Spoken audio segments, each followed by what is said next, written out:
кой поток ще попаднат Симеон и Ермина, най-оцеляващите в Максимал този сезон. Да видим дали ще играе срещу приятеля си. И тук ще има много интересна ситуация, защото Симеон и Борис са изключително близки, но ще се състезават в един поток и ще има битка между тях. Здравейте, аз съм Симеон Станкович, соколар, борец и още много неща.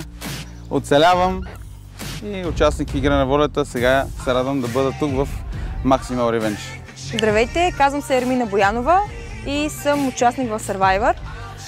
Завърших на второ място, а след Survivor беше много неприятно, тъй като вече няма да има битки, няма да ходя на терени да играя игри.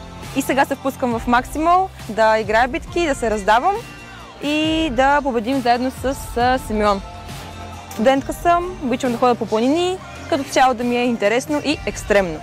В Maximal съм, защото искам отново да изпитам какво е да си на арената, да водиш битки срещу подготвени опоненти и да видя докъде ще стигна, да се тествам отново.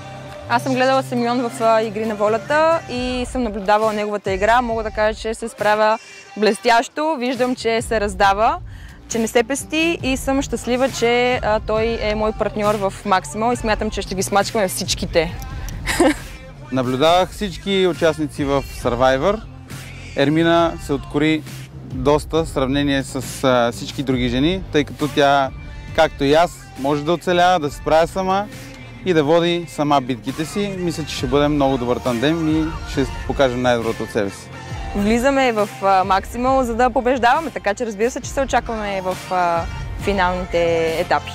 Това е Константина, бебе Мишелов на Харис. Тя е с мен, тъй като няма кой да я гледа вкъщи, тъй като е свикнала само с мен и единствено с мен. Тук е да ни даде сили и да ни помогне в битки.